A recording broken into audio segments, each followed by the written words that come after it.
పోరాటానికి సిద్ధంగా ఉన్నాను.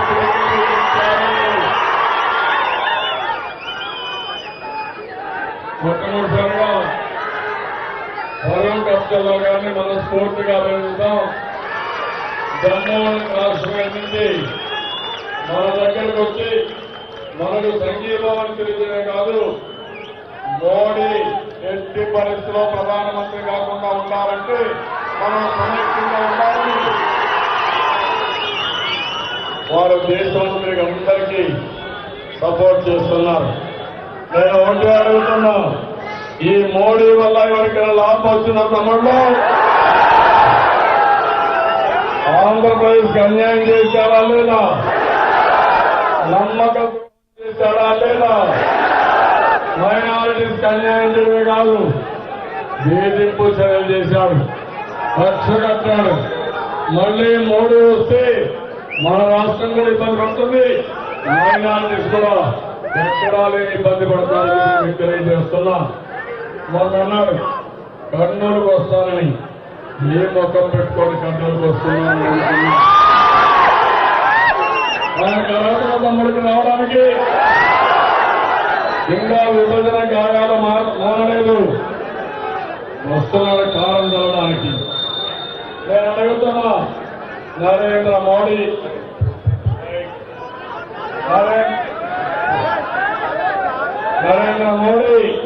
మన రాష్ట్రానికి రావడానికి అర్హత లేదు. ఈ రాష్ట్ర విరోధి నరేంద్ర మోడీ, మైనార్టీలకు వ్యతిరేకి నరేంద్ర మోడీ.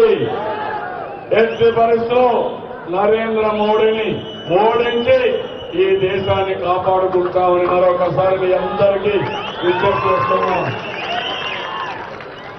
తమలో 5 సంవత్సరాలు తెలుగుదేశం పార్టీ పాలన మీరందరూ సంతృప్తిగా ఉన్నారా?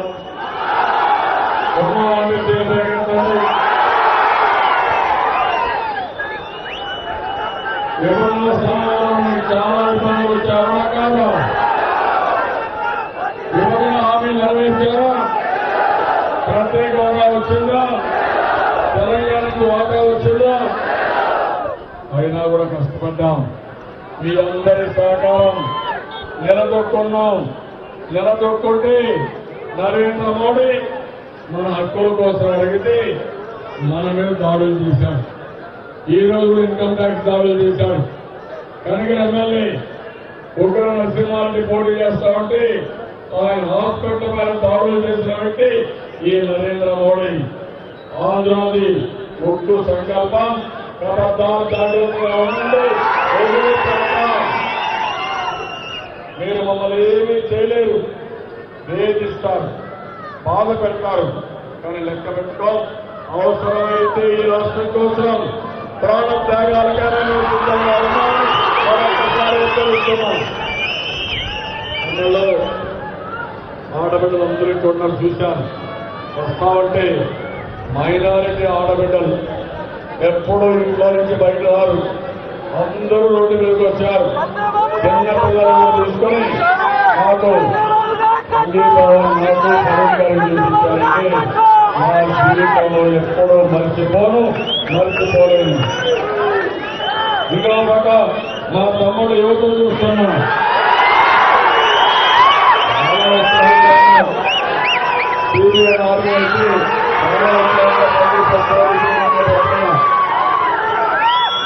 ఇంకొకటి మా తమ్ముడైతే పిల్లలను చూపిస్తూ వీళ్ళ భవిష్యత్తు మార్గాన్ని చూపించి ఇవన్నీ చూసిన తర్వాత నాకు కూడా ఒక బాధ్యత పెరిగింది. మీరు చూడండి, డబ్బులు లేవన్నీ వదిలిపెట్టలేదు. 200 రూపాయలు పెంచను, 2000 రూపాయలు ఇచ్చాను. 10 కాదా? తెలంగాణలో పెంచిన 1000 రూపాయలు ఇచ్చి కూడా అదే చెప్ప 3000 రూపాయలు ఇస్తాను. నేను కష్టపడేది నీకోసం, పేదవాళ్ళ కోసం, ఈ వృద్ధులందరికీ పెద్ద కొడుకుగా ఉండాలని చెప్పి డాక్టర్ సంఘాలకి ఈరోజు మీరు చూడండి, పసుపు కుంకుమ పెట్టా, 2 సార్లు 10,000 ఇచ్చా. ఇప్పటికే ఆపను. భగవంతుడు ఎప్పటికప్పుడు నాకు దాన్ని సంపద సృష్టిస్తా ఉంటే మా ఆడబిడ్డలకి వారి సౌభాగ్యం కోసం మా చెల్లెళ్ళకి పసుపు కుంకుమ ఇస్తానే ఉంటారని ఎవరున్నారు ఇక్కడ తమ్ముళ్ళ మీరు గుర్తుపెట్టుకోవాలి. ఆ రోజు ఒక మాట చెప్పాను, మీరే ముందుకు వచ్చారు. జాబు కావాలంటే బాబు రావాలి. 5 ఏళ్లు కష్టపడ్డా 15 లక్షల కోట్ల రూపాయల పెట్టుబడులు వచ్చాయి. ఎప్పన్నా ఎవరు అనుకున్నారు తమ్ముడు, ఓర్వకల్లో కూడా ఇండస్ట్రియల్ టౌన్షిప్ పెట్టి విమానాశ్రయం కూడా కట్టి భవిష్యత్తులో కర్నూలుకి ఒక పెద్ద ఎత్తున పరిశ్రమలు తెచ్చే బాధ్యత నాది అని మరొకసారి తెలియజేస్తున్నా. సిమెంట్ ఇండస్ట్రీస్ వస్తాయి, ఫార్మా ఇండస్ట్రీ వస్తుంది, అనేక రకాలైన పరిశ్రమలు వస్తాయి. అన్నిటికీ నేను బాధ్యత తీసుకుంటా. తమిళలో మీకు నిరుద్యోగ భృతి ఇచ్చా 2,000 రూపాయలు, తొందరలోనే 3,000 రూపాయలు కూడా పెంచి మిమ్మల్ని ఆదుకుంటా. మీకు ఒక గార్డియన్ గా ఉంటా. ఒకే మాట మిమ్మల్ని కోరుతున్నా, వైఎస్ఆర్ కాంగ్రెస్ నమ్ముకుంటే తమిళలో కుక్క తోక పట్టుకొని గోదావరి ఇదినట్టు అవుతుంది. మీరు గాని ఆ పార్టీకి గాని సపోర్ట్ చేస్తే మొదట ఒక చిన్న తప్పు చేపిస్తారు, ఒక జోబీ కొట్టడం, అక్కడి నుంచి పెద్ద పెద్ద నేరాలు చేపిస్తారు. మీ జీవితాలతో ఆడుకుంటారు. ఆ పార్టీ జోలికి పోవద్దండి, దగ్గరికి పోవద్దండి. ఆ పార్టీ పనికి మాలిన పార్టీ, అది నేరస్తుల పార్టీ. రైతులను ఆదుకున్నాం, రుణమాఫీ చేశాం. 4వ 5వ విడతల రుణమాఫీ మొదటి వారం వస్తుంది తమ్ముళ్ళు, రైతులందరూ తీసుకోవచ్చు. అన్నదాత సుఖీభవ 9,000 రూపాయలు 2 హెక్టార్లకు ఇచ్చాం. దానికంటే ఎక్కువ ఉంటే 10,000 రూపాయలు ఇస్తున్నా. అది కూడా తొందరలోనే శాంక్షన్ చేసి అందరికీ బ్యాంకుల్లో వేస్తాను. ఇంకో పక్కన మీరు ఒక్క విషయం గుర్తుపెట్టుకోవాల్సిన అవసరం ఉంది. చంద్రన్న బీమా, ఆహార భద్రత, కడాన అన్నా క్యాంటీన్ పెట్టి తమ్ముళ్ళు మీరు ఎప్పుడు ఊహించిన విధంగా 5 రూపాయలకే భోజనం, నాణ్యమైన భోజనం. మా తమ్ముళ్ళు ఎవరైనా ఇంట్లో ఆడవాళ్ల పైన అడిగితే శుభ్రంగా అన్నా క్యాంటీన్ పోయి భోజనం చేసి మీ ఇంట్లో కూడా చెప్పచ్చు. మీరు భోజనం పెట్టకపోతే, మీరు భోజనం చేయకపోతే మా అన్నున్నాడు, అన్నా క్యాంటీన్కి పోతా అని భోజనం చేసి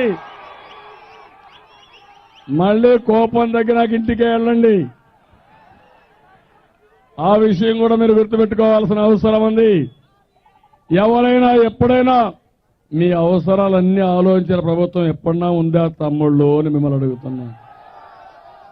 గర్భిణీ స్త్రీ గర్భం దాల్చినప్పటి నుంచి చనిపోతే అక్కడి నుంచి బరియల్ గ్రౌండ్ తీసుకుపోయే వరకు నేను మిమ్మల్ని గురించి ఆలోచించా.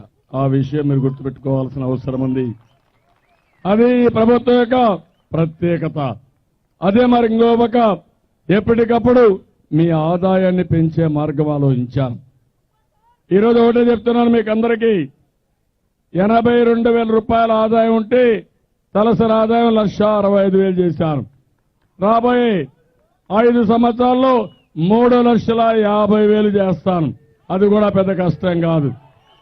అదేవిధంగా పేదవాళ్ళ ఆదాయం కనీసం కుటుంబానికి 2 లక్షల రూపాయలు చేస్తానని మరొక్కసారి మీ అందరికీ హామీ ఇస్తున్నా. మైనారిటీస్ ఇక్కడున్నారు, దుల్హాన్ పెట్టాను.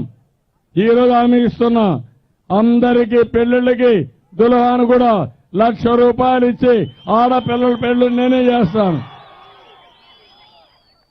ఇమాములకి 5,000 రూపాయలు ఇస్తున్నాం ఆందోర్యం, మౌజములకి 3,000 ఇస్తున్నాం.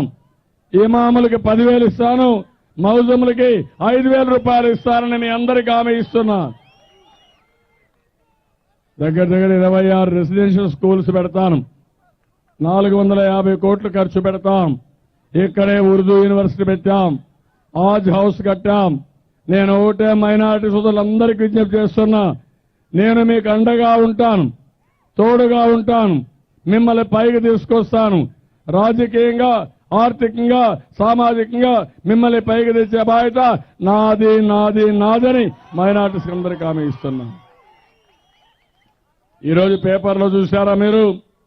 పీయూష్ గోయల్ ఒక మాట చెప్పాడు, మేమేం బలహీనంగా లేవు. ఆంధ్రప్రదేశ్లో, తెలంగాణలో టీఆర్ఎస్ మాతోనే ఉన్నారు, అదే మరి జగన్మోహన్ రెడ్డి మాతోనే ఉన్నాడు, మాకందరికి పొత్తులున్నాయని ఆయనే చెప్పే పరిస్థితి వచ్చింది. మీరు గుర్తుపెట్టుకోవాలి. అసదుద్దీన్ ఓవైసీ మాట్లాడుతున్నాడు. నేను అడుగుతున్నా, నేను చెప్పడం కాదు ఆరోపణ, సాక్షాత్తు బీజేపీని టీఆర్ఎస్ జగన్మోహన్ రెడ్డి వాళ్ళతో ఉన్నారంటే మీరు వాళ్ళకు కూడా సపోర్ట్ చేస్తారంటే ఎక్కడికి పోతున్నారు అడుగుతున్నా. ఈరోజు అసదుద్దీన్కి అదే మరిగా ఒక పెద్ద లీడరు ఫరూక్ అబ్దుల్లా గారికి తేడా అది. మైనారిటీ కోసం పోరాడే వ్యక్తి ఫరూక్ అబ్దుల్లా గారు, రాజకీయ లబ్ధి కోసం పోరాడే వ్యక్తి అసదుద్దీన్ గారు. నేను అడుగుతున్న, మన రాష్ట్రానికి వస్తా అన్నాడు, రమ్మన్నా మొత్తం రండి, అసదుద్దీన్ రండి, కేసీఆర్ రండి, మోడీ రండి, అందరినీ ఒకేసారి చాపలో కట్టేసి గోదావరిలో పారేద్దాం తమ్ముళ్ళు. అవునా కాదా? మన జీవితాలతో ఆడుకున్నారా లేదా వీళ్ళు? విభజనప్పుడు ఎంత అవమానించారు, అవునా కాదా? ఏంటి తమ్ముళ్ళు మనకు వాళ్ళకి తేడా? ఓన్లీ కృష్ణానది దాటితే వాళ్ళు వస్తే, మనం హైదరాబాద్ పోతే ఆంధ్ర వాళ్ళంతా దొంగలు, బతకలేక మా ఊరికి వచ్చారు. అదే మరిగా వీళ్ళు పనికిరాని వాళ్ళు, పరిగెత్తేటిగా కొట్టిస్తాం. ఎన్ని మాటలు మాట్లాడిన తమ్ముళ్ళు అని మిమ్మల్ని అడుగుతున్నా. రోషం ఉందా లేదా అని మిమ్మల్ని అడుగుతున్నా. కోపం ఉందా లేదా అని మిమ్మల్ని అడుగుతున్నా. మన పోలవరం ప్రాజెక్టుకి అడ్డం పడ్డారు, అది కట్టకూడదంట. పర్యావరణంగా ఇబ్బందులున్నాయంట.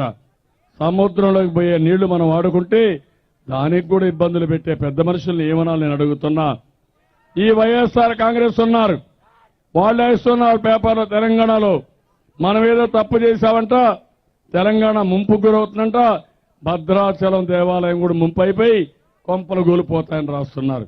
ఆ భద్రాచలం కూడా ఒకప్పుడు మనదే తమ్ముళ్ళు, ఆ విషయం మీరు గుర్తుపెట్టుకోవాల్సిన అవసరం ఉంది. అప్పుడే ఇవ్వడం తప్పు. భద్రాచలం మనకే ఇచ్చి ఉండాలి. ఒక హైదరాబాద్ అనుకుంటే హైదరాబాద్ తప్ప భద్రాచలం కూడా మంది. ఆ రోజే మోసం జరిగింది.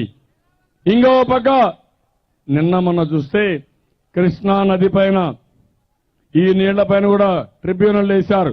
ఏమనేస్తున్నారు? శ్రీశైలం, నాగార్జున సాగర్ తెలంగాణ గవర్నమెంట్ కంట్రోల్లో పెట్టాలంట. అంటే మనం చేతులు గాజులు దొరుకున్న తమ్ముళ్ళు అని మిమ్మల్ని అడుగుతున్నా. మన ఆడబిడ్డలు ఇంకా వీరోచితంగా ఉన్నారు. ఆ విషయం వీళ్ళు గుర్తుపెట్టుకోవాలి. ఈ రోజు మా ఆడబిడ్డలను చూస్తే ఒక్కొక్కరు నాకైతే పిడికిలు బిగించి, కబద్దార్ కేసీఆర్, కబద్దార్ జగన్మోహన్ రెడ్డి, మిమ్మల్ని వదిలిపెట్టమని వీరోచితంగా పోరాడడానికి నా చెల్లెళ్ళు సిద్ధంగా ఉన్నారు తమ్ముళ్ళు. అది నాకు స్ఫూర్తి. ఇంకో పక్కన పోతిరెడ్డిపాడు మూసేయాలంట, ముచ్చుమర్రి మూసేయాలంట. కేసీఆర్ చెప్తున్నాడు తమ్ముడు, తెలంగాణ గవర్నమెంట్ చెప్తాం తమ్ముళ్ళు. ట్రిబ్యునల్ వేశారు తమ్ముళ్ళు. ఇప్పుడు ఆ జగన్మోహన్ రెడ్డి ఏం చేయాలా? ఏం చేయాలి జగన్మోహన్ రెడ్డిని? మొన్నే మీరు చూశారు, ప్రత్యేక హోదా కోసం కేసీఆర్తో కలుస్తా అంట. ప్రత్యేక హోదా కోసం కాదు, ప్రత్యేక సహాయం కోసం ఈయనకు 1000 కోట్లు 2000 కోట్లు కక్కుర్తిబడి, ఈయన జీవితం నేర చరిత్ర, ఈయన జీవితం అవినీతిమయం, ఈయన జుట్టు కేసీఆర్ చేతల్లో ఉంది. అందుకే బాన్సేన్ నీ కాళ్లు మొక్కుతానని ఆయన కాళ్ల కడబడున్నాడు. నేనంటున్నా, పడుండు, నువ్వు ఊడిగేం చెయ్యి. మా హక్కులు గాని కాల రాసే విధంగా ప్రవర్తిస్తే కబద్దార్ జగన్మోహన్ రెడ్డి, మీకు సిగ్గు లేదు గాని మాకు సిగ్గుంది. ఉందా లేదా తమ్ముళ్ళు? మనకు సిగ్గుందా లేదా? రోషం ఉందా లేదా? మొన్న సోనియా గాంధీ వచ్చింది తెలంగాణకి. వచ్చినప్పుడు ప్రత్యేక హోదా అందరికి ఇవ్వాలి. మేము ఆ రోజు చెప్పాం, తెలంగాణ ఎన్నికల కంటే ముందు ఆవిడ పబ్లిక్ మీటింగ్ లో చెప్పింది. అప్పుడు ఏమన్నాడు కేసీఆర్, మీరు ఆంధ్రాకి ఇస్తే మేమేం కావాలి, ఇదేనా మా మీద ప్రేమ మీకు, కాబట్టి మాకు కూడా ఇచ్చి తీరాలని గట్టిగా డిమాండ్ చేశాడా లేదా తమ్ముళ్ళు అని అడుగుతున్నా. ఆదాయం నీకే కావాలి, నేను సంపాదించిన ఆస్తి ఈయన సంపాదించింది కాదు. ఎవరు కట్టారు హైటెక్ సిటీ, ఎవరు కట్టారు ఔటర్ రింగ్ రోడ్డు, ఎయిర్పోర్ట్ ఎవరు కట్టారు, సైబరాబాద్ ఎవరు చేశారు, హైదరాబాద్ అభివృద్ధి ఎవరు చేశారు? చేస్తే ఉన్న పడంగా లాక్కుంటే నాకెంత బాధ ఉంటుంది తమ్ముళ్ళు, ఉండదా బాధ? ఈరోజు నేను ఒకటి ఆలోచించాను, మళ్ళీ కష్టపడదాం, హక్కుల కోసం పోరాడుతూనే మళ్ళా కష్టపడి బ్రహ్మాండంగా సంపాదిద్దామంటే నాకు అడుగడుగున అడ్డపడతావా, మమ్మల్ని అవమానిస్తావా, మమ్మల్ని కావాలని ఇబ్బందులు పెడతావా, కోర్టుకు వెళ్తావు, కావాలని ఇక్కడ మొన్న ఎలక్షన్లు అయినాయి, ఆయన గెలిచాడు, నేను పోతే ఏమన్నాడు, ఆంధ్ర వాళ్ళ పెత్తనమా అన్నాడు. నేను అడుగుతున్నా, ఇప్పుడు తెలంగాణ వాళ్ళ పెత్తనం ఇక్కడ చేస్తారా అని మనల్ని అడుగుతున్నా. నీ పెత్తనం మాకు కావాలని అడుగుతున్నా. నాకు రిటర్న్ గిఫ్ట్ ఇస్తా అన్నాడు. నేను ఆ రోజు చెప్పా, నాకు ఒక గిఫ్ట్ ఇస్తే 100 గిఫ్ట్లు నీకు పంపిస్తా, జాగ్రత్తగా ఉండని చెప్పా. మా ఇంటికి మీ ఇల్లు ఎంత దూరమో మీ ఇంటికి మా ఇల్లు అంతే దూరం. తమాషాట్లాడద్దు తమ్ముళ్ళు. ఈరోజు ఎంత బాధేస్తుందంటే, నిన్న చూశారు ఏమంటాడు ఈయన జగన్మోహన్ రెడ్డి, ప్రత్యేక కోడి కత్తి వస్తా ఏమంటాడు, ప్రత్యేక హోదా ఎవరిస్తే వాళ్ళకి ఈయన సపోర్ట్ చేస్తా అంట. బీజేపీ ఎవరని చెప్పారా, 5 ఏళ్లు చెప్పారా, మనల్ని ఇబ్బంది పెట్టారా, కాంగ్రెస్ ఇస్తా అన్నారా? ఈరోజు ఫరూక్ అబ్దుల్లా లాంటి నాయకులు మన ధర్మ పోరాటానికి వచ్చి దేశం అందరూ ఒప్పుకున్నారు, బీజేపీ తప్ప. కోడి కత్తి పార్టీ ఎవరికి సపోర్ట్ చేస్తారు? ఎందుకు దొంగ మాటలు మాట్లాడుతున్నారు అంటే, ఫెడరల్ ఫ్రంట్ అంట. మోడీ ఫ్రంట్ తమ్ముళ్ళు, అది ఫెడరల్ ఫ్రంట్ కాదు, మోడీ ఫ్రంట్. ఇలాంటి తప్పుడు రాజకీయాలను ఏమనాలి?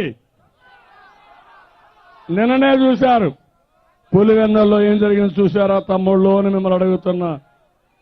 మళ్ళీ కోర్టుకు వెళ్లారు, ఏమని, ఇవన్నీ కూడా బయట పెట్టకూడదని, ఇన్వెస్టిగేషన్ అంతా బయట రాకుండా ఉండాలని కోర్టుకెళ్లి స్టే అడిగారంటే, అంటే మీ వాస్తవాలు బయటపడతాయి, మీ బండారం బయటపడుతుందని భయపడిపోయి అడ్డుపడే పరిస్థితికి వచ్చారు. ఈ దుర్మార్గమైన కార్యక్రమం తమ్ముళ్ళు, ఇది గుర్తుపెట్టుకోవాలి. ఈరోజు మళ్లీ తెలంగాణ గవర్నమెంట్ పోలవరం పైన ఇంకొక అఫిడవిట్ వేశారు. ఆ అఫిడవిట్ చూస్తే పోలవరం కట్టడానికి వీలు లేదని నేను అడుగుతున్నా. పట్టిసీమ కట్టకపోతే కర్నూలు జిల్లాకు నీళ్లు వచ్చేటే తమ్ముళ్ళు.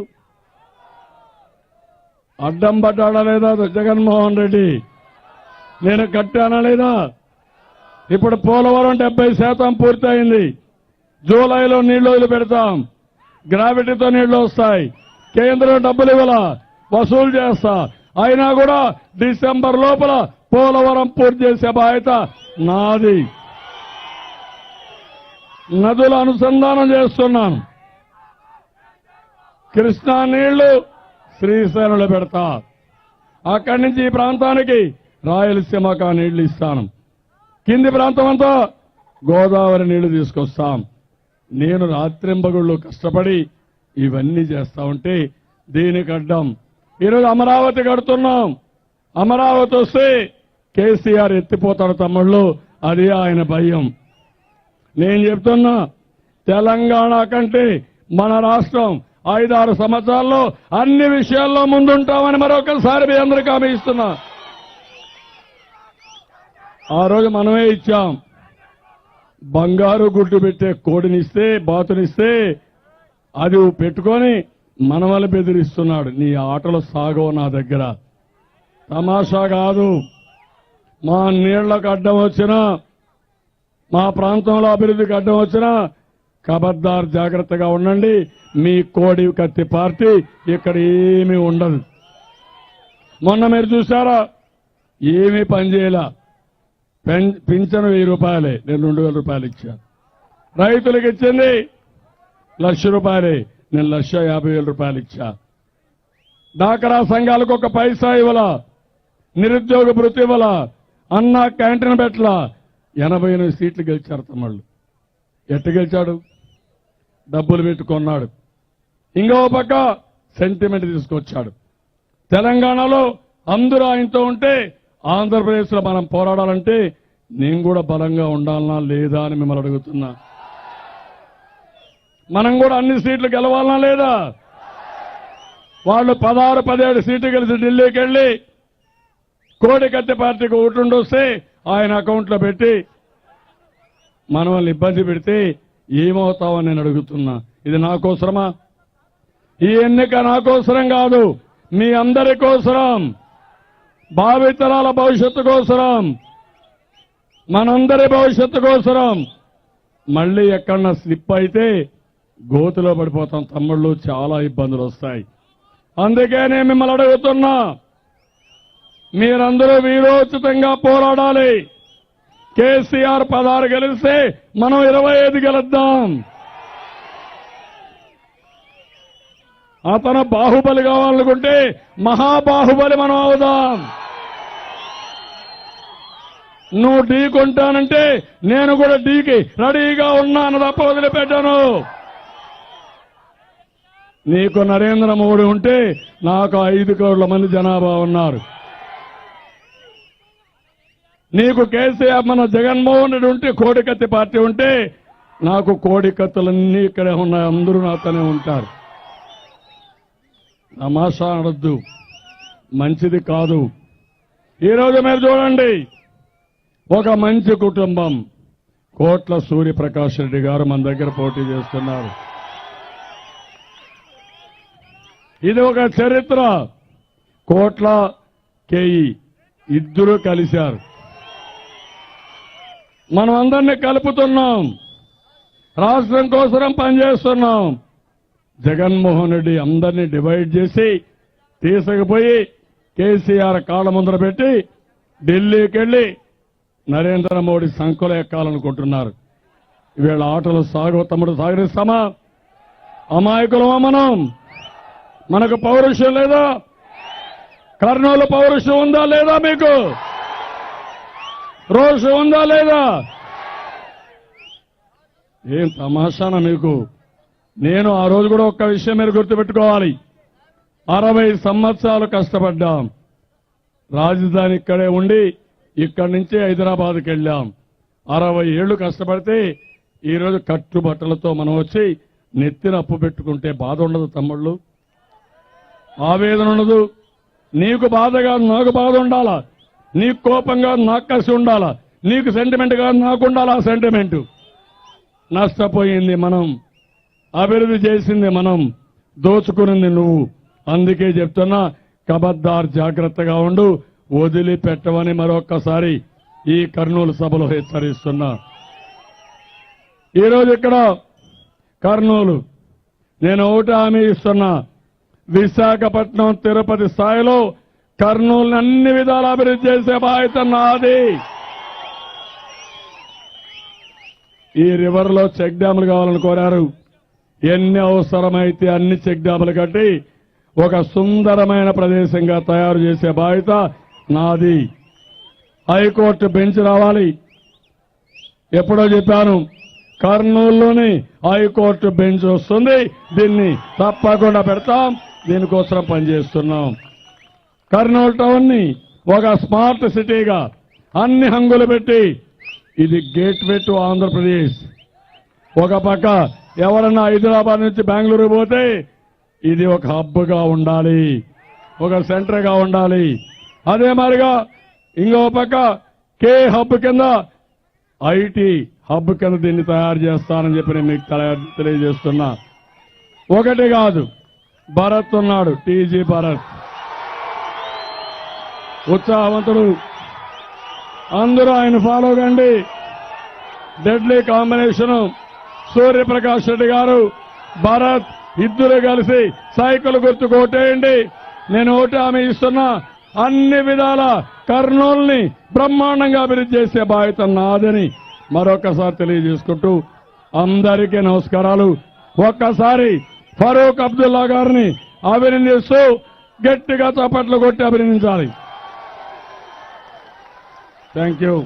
వార్తావాణి న్యూస్ ఛానల్ ఎప్పటికప్పుడు రాజకీయ, సినీ విశేషాలు, స్పోర్ట్స్ మరియు సాంకేతిక పరమైన మరెన్నో విషయాలను మన ముందుకు తెస్తుంది. మరింత సమాచారం కొరకు వార్తావాణి న్యూస్ ఛానల్ ని సబ్స్క్రైబ్ చేయండి.